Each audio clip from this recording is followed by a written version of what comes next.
Thank you for coming here. So, ఈరోజు main మీరందరూ వచ్చినందుకు ఐఎమ్ సో హ్యాపీ. బేసిక్గా ఈరోజు కలవడానికి మెయిన్ రీజన్ ఏంటి అంటే తెలంగాణ ఎలివేటర్ అసోసియేషన్ 2018లో ఫామ్ చేశాము. తెలంగాణ ఎలివేటర్ అసోసియేషన్ ద్వారా లోకల్ ఎస్ఎంఈ కంపెనీస్ ఏవైతే ఉన్నాయో, లోకల్గా తెలంగాణలో మ్యానుఫ్యాక్చరింగ్ కంపెనీస్ ఏవైతే ఉన్నాయో అవన్నీ కూడా మేము అందరం కలిసి ఒక అసోసియేషన్ కింద ఫామ్ అయ్యి తెలంగాణలో లిఫ్ట్ యాక్ట్ రావడం గురించి అని చెప్పి మేము అందరం అప్పటి నుంచి కూడా రిప్రజెంటేషన్స్ ఇవ్వడం అనేది స్టార్ట్ చేశాము. నా పేరు అవినాష్, నేను తెలంగాణ ఎలివేటర్ అసోసియేషన్ ప్రెసిడెంట్ని. గౌడ్ గారు Bharat engineering enterprises manufacturing company ఉందండి, ఆయన జనరల్ సెక్రటరీ. సివి ఫ్రాన్సిస్ గారు రోష్ ఎలివేటర్స్ నుంచి ఆయన జాయింట్ డైరెక్టర్. అండ్ జేఆర్1 లిఫ్ట్స్ ప్రైవేట్ లిమిటెడ్ నుంచి జనార్దన్ గారు కూడా జాయింట్ డైరెక్టర్.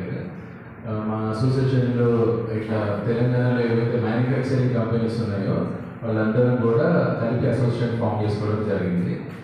ఈరోజు మెయిన్ ఎజెండా దేని గురించి ప్రెస్ మీట్ని అందరినీ రిక్వెస్ట్ చేశామంటే, లిఫ్ట్ అనేది ఒక లగ్జరీ ఐటమ్ కాదు. లిఫ్ట్ అనేది ఈరోజు ప్రతి బిల్డింగ్లో ఒక అవసరమైన పార్ట్ కింద మారిపోయింది.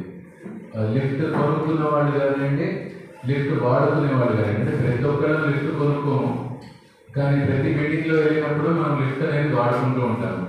సో ఈ లిఫ్ట్ అన్ని బిల్డింగ్స్లో కూడా అఫోర్డబిలిటీ రావాలంటే, ఎట్లా అయితే కరోనా టైంలో గవర్నమెంట్ మన అసోసియేషన్ విజ్ఞప్తిని గుర్తించి లిఫ్ట్ని ఒక ఎసెన్షియల్ సర్వీస్ కింద డిక్లేర్ చేసి, ఆ ఎసెన్షియల్ సర్వీస్ కింద లాక్డౌన్ పీరియడ్లో కూడా అన్ని కంపెనీస్ కూడా కస్టమర్స్ ఎవరైనా కనుక ప్యాసింజర్స్ లిఫ్ట్లో వెళ్ళుకుంటే వాళ్ళకి సర్వీస్కి ఇబ్బంది రాకూడదని చెప్పి మా అన్ని కంపెనీస్కి కూడా పాసెస్ అనేవి ఇచ్చింది, ఎసెన్షియల్ పాసెస్ ఇచ్చింది. ఎట్లయితే హాస్పిటల్స్కి, పోలీస్కి వీళ్ళందరికీ పాసెస్ ఇచ్చారో అట్లా మా అందరికీ కూడా లిఫ్ట్ ఇండస్ట్రీలో పనిచేసే ప్రతి ఒక్కరికి కూడా పాసెస్ అనేది ఇవ్వడం జరిగింది.